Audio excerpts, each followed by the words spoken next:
फैसल ने कोई जवाब न दिया। बोतल निकाल कर 2-3 घूंट पानी के लिए बोतल वापस रखी। कीड़े मार लोशन निकाल कर चेहरे और हाथों पर मला। टॉर्च रोशन करके पंजों के बल कब्र के सरहाने बैठ गया और अंदर का जायजा लिया। इधर उधर बिखरी चंद हड्डियों के सिवा कब्र मुकम्मल तौर पर खाली थी। इसने इत्मीनान से सर हिलाया और टॉर्च यासर को पकड़ाई। फैसल ने इधर उधर देखकर एक ईंट उठाई और कब्र में उतर गया। इसके सारे साथी टॉर्चें हाथ में पकड़े कब्र के इर्द गिर्द खड़े थे और इसे देख रहे थे। सुबहान के चेहरे पर एक रंग आ रहा था, एक जा रहा था।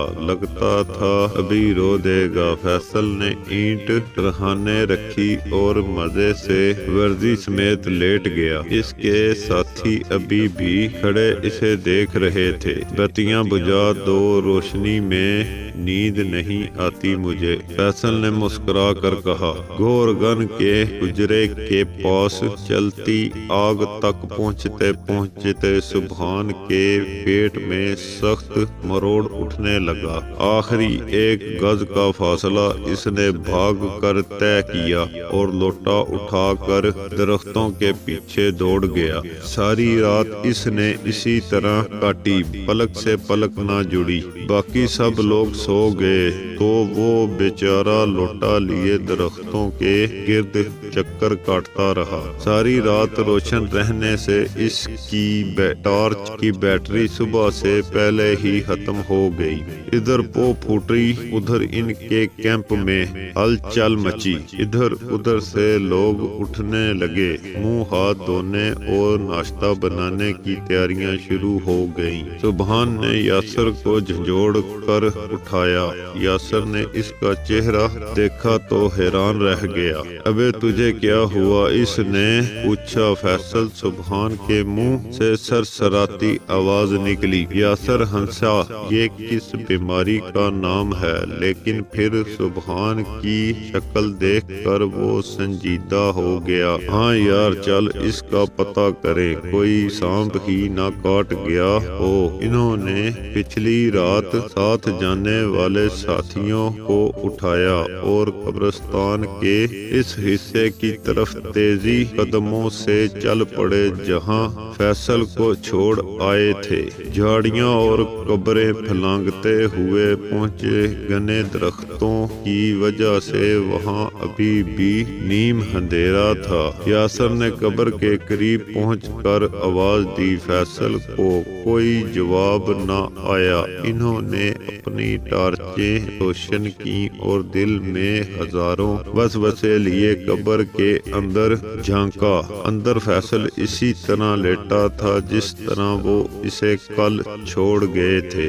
इसकी आंखें बंद थीं और इसके सीने पर एक छोटा सा भालू इसके सीने पर बैठा इसके चेहरे को देख रहा था। यासर ने तशवीश से आवाज दी, मगर फैसल में कोई हरकत ना हुई।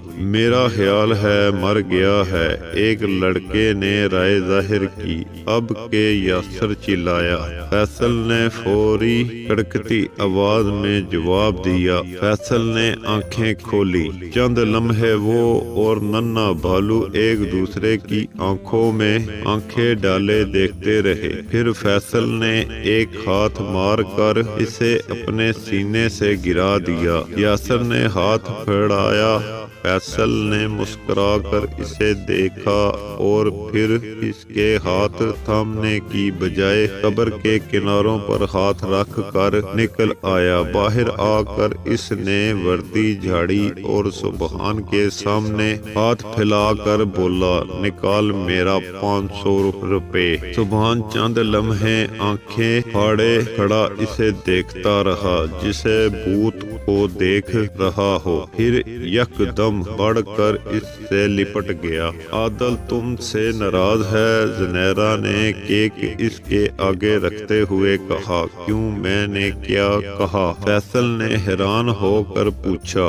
वो कहता है तुमने दादी को इसकी शादी के बारे में उकसाया। मैंने कहाँ उकसाया? फैसल कंधे चकते हुए बोला। वो ये भी कहता है कि तुमने दादी को इससे फजूल सवाल पूछने का कहा। ज़नैरा ने बात काटी। अल्लाह खुश रखे मेरे भाई को। फजूल सवाल के जवाब में इसने दादी से कहा कि आप फैसल की शादी कर दें। पहले बड़े तो हो जाओ, मुंह फिर शादी भी कर लेना। ज़नैरा ने इसके नाक मरोड़ी। देखें आपी, ये ना कहा करें। 6 फुट 3 इंच कद है मेरा, सारे 21 साल का हो गया हूँ, अभी भी आप मुझे मुन्ना कहती हैं। फैसल ने बुरा मना कर कहा। 21.5 के हो, 91 साल के भी हो जाओगे तो भी मेरे मुन्ने ही रहोगे।